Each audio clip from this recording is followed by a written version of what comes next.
All right, guys, today we're going to talk about common fixes that you might run into and have to fix. Here we go.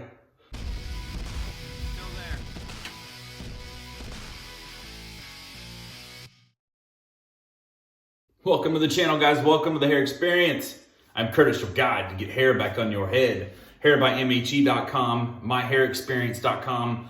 Two sites to get the knowledge, to get the tools, the products, etc. Use that coupon code MHE20 to save 20% off of your hair replacement unit. Hit the like button if you like my content, thumbs up. YouTube likes that thumbs up stuff.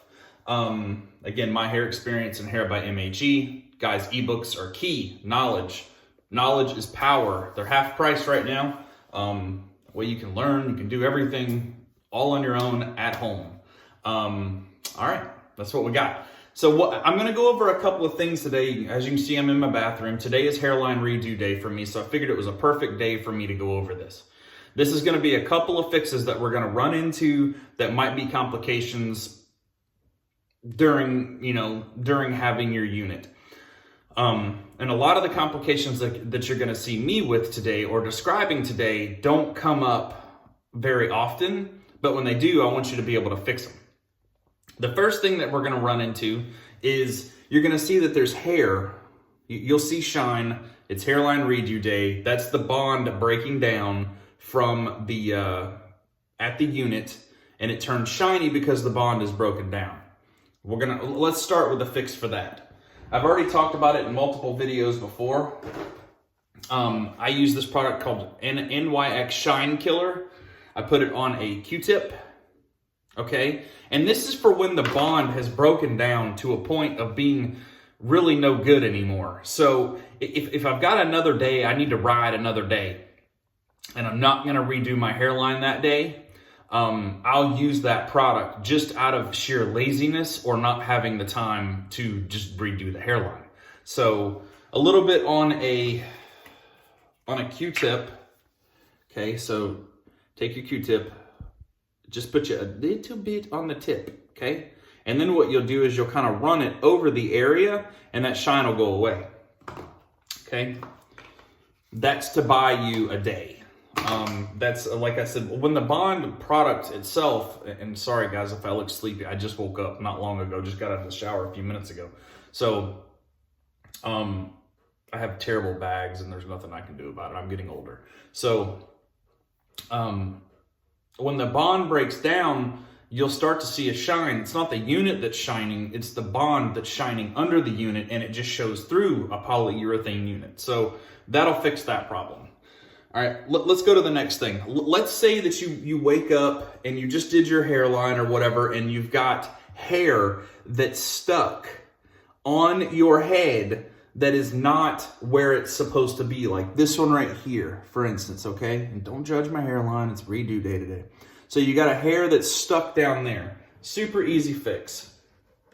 And this is the same Q-tip just for demonstration. So what you'll do is you'll take your alcohol, just put you a little bit on your Q-tip, all right? And then you would go right over that area, okay, lightly.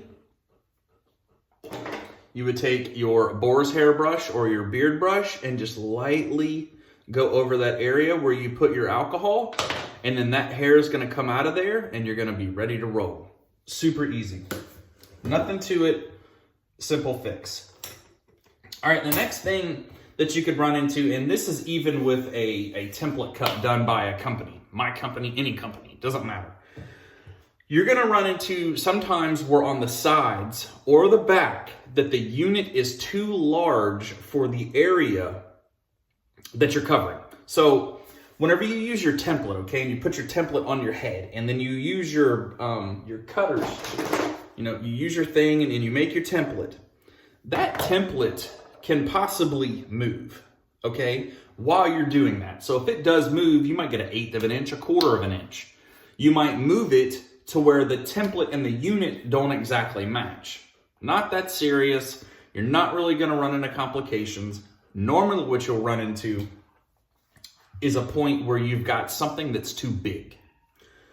A side, you got a lip over here, you got a little lip in the back, which a lip in the back is really not that serious, but it annoys me when one is over here in this area.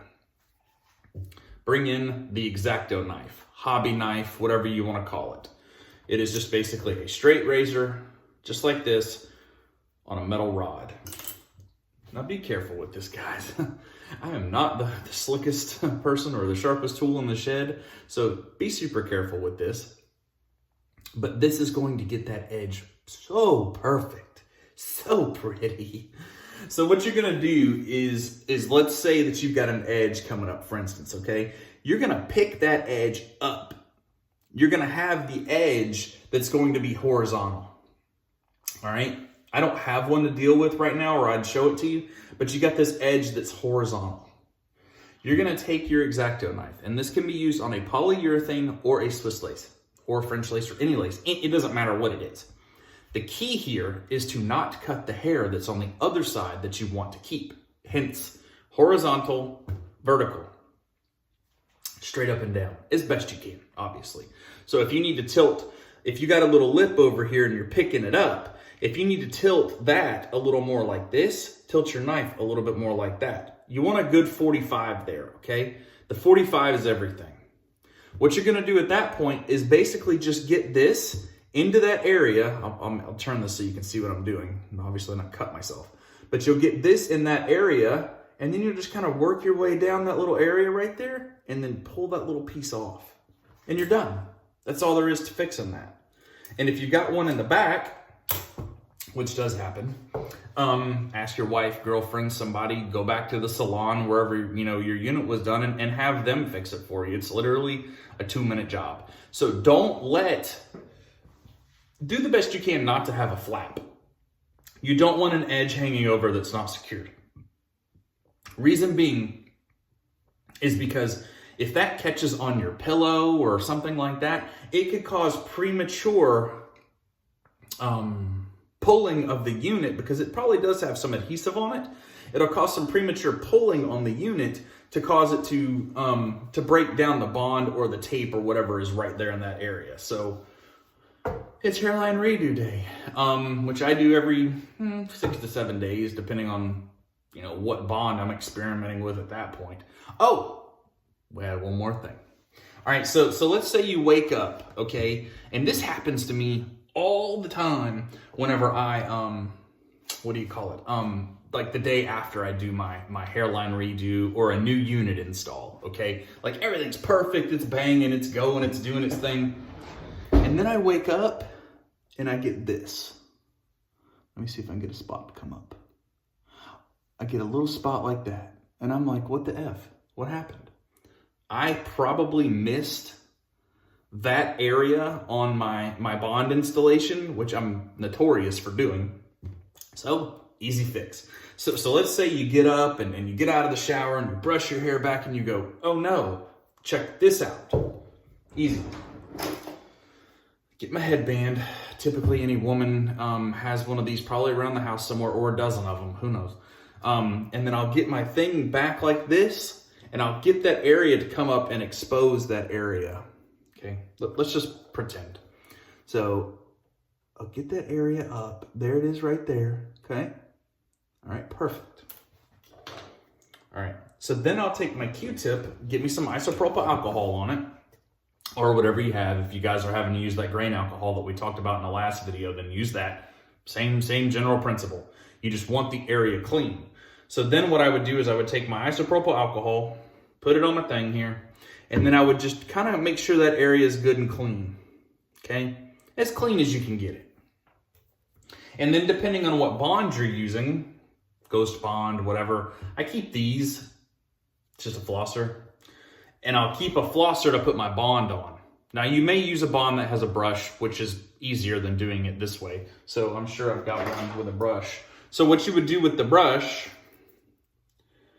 is you would just take the brush and get very little on it, okay? So what you're doing here is just getting very little on the tip.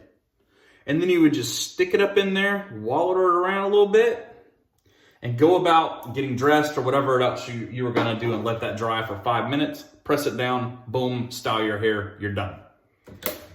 Those are the most common things that we run into day to day doing hair replacements. And if you can master those, then you won't have any kind of problem at all.